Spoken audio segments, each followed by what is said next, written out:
Hello, welcome to episode 11 of Elon Musk Woke Messiah by LBN book read through. We are on this page that it seems like a lot of the pages are starting with a poem or groups of pages. And this was entitled Brat with a Cat. Okay. It reads, I once knew a brat and he had a cat. And everyone else I met with a cat was also a major brat. Now, whenever I see a cat, I just assume that the owner is a brat. I'm guessing we're supposed to read a little more into it. Is this about preconceptions, maybe? I don't know. We all walk around with preconceptions, right? Based on previous experiences.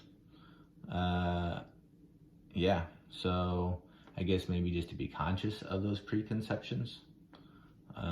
You got to judge stuff as you go through, and you got to use past experience to make those judges, but just to maybe dial it back and think about how accurate those preconceptions are, maybe. All right, then we got an LBM Blur from 2041 that reads, why are the eyes of the wise so terribly wary? Why are they so tired and depressed, heavy and sad? Is this what knowledge does to the heart and soul? Is the body sacrificed for some greater knowledge and truth? Does this truth ruthlessly sap our mortal and limited years? Why are the eyes of the ignorant so blindingly bright? Why are they so vibrant and curious, childish and clean, unconfined by the rules and laws prescribed by almighty knowledge, free to explore the world unfettered, a universe without walls? Do the wise scorn the ignorant for pity or spite? For pity or spite. And then in bold it reads, the eyes of the ignorant are free to explore a universe without walls.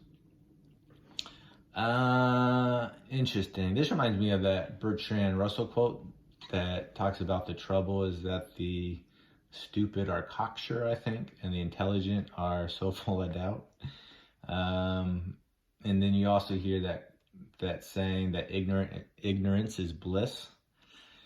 Yeah, it feels like we're all trying to learn more and understand more, like as part of human nature.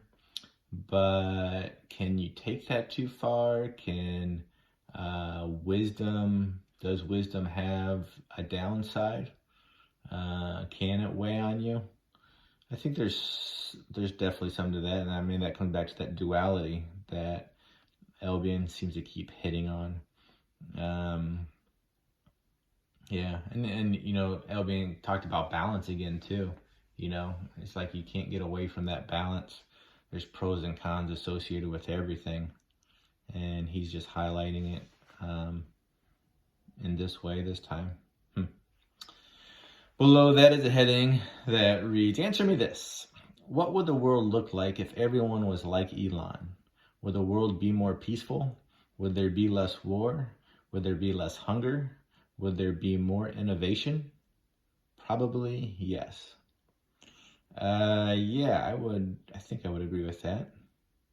I guess the real question is, what would the world be like if everyone was like you or me? Could we make those same claims? Something to think about. The next page starts with a heading that says, consider this. Imagine all the knowledge in the world was represented by a jigsaw puzzle with 1,000 pieces.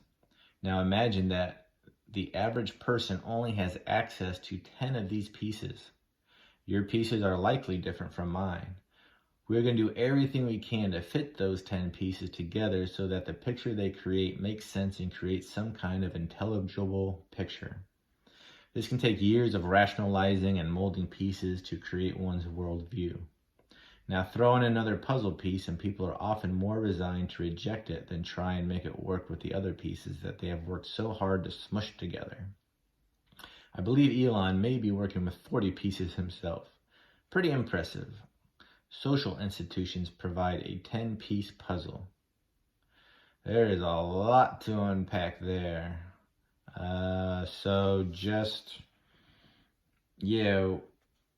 None of us know everything, and most of us know very little compared to the whole. And yeah, we take what we know and try to make sense of the world using that finite amount of knowledge. Does Elon know more than most? Definitely more than me. Yeah, we're always trying to kind of mold our worldview. I believe that. So maybe it's just keeping that in mind, so we're not so cocksure. I like that word. And then the last part's kind of interesting. Social institutions provide a 10-piece puzzle. I guess what they're trying to say is they give you a simplistic view of the world. When I hear social institutions, I immediately kind of think of like religion and government. They give you a set of rules or laws, and they're saying, if you follow these, that's all you have to know. But is that a simplified view? And then what do you lose by simplifying everything to that amount?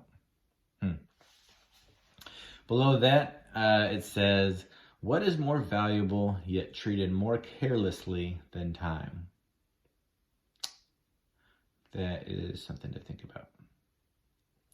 Below that is a Bertrand Russell quote that reads, do not fear to be eccentric in opinion, for every opinion now accepted was once eccentric.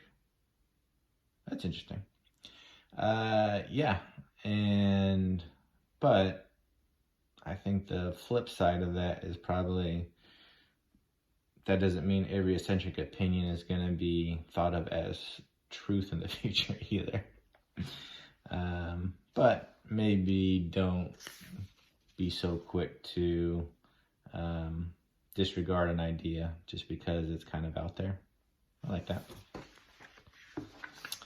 Next page starts with a poem that is entitled All About Attitude. And it reads, it doesn't matter what you know or down which road you go.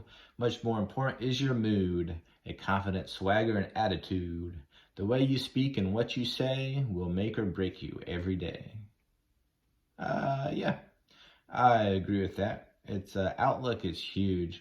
Probably something that should be taught more or discussed more.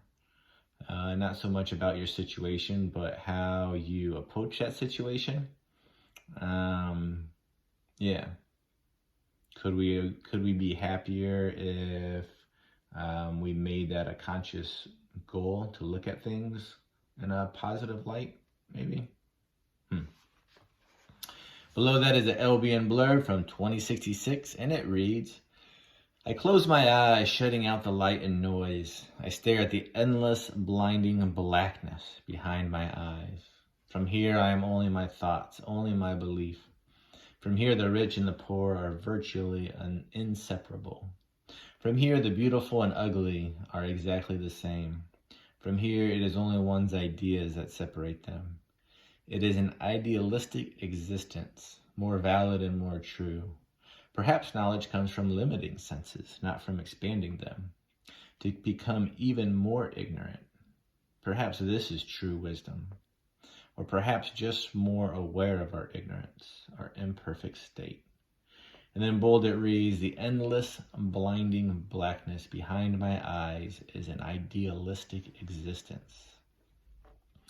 Well, he's back to that duality of man, serious mindset in this one.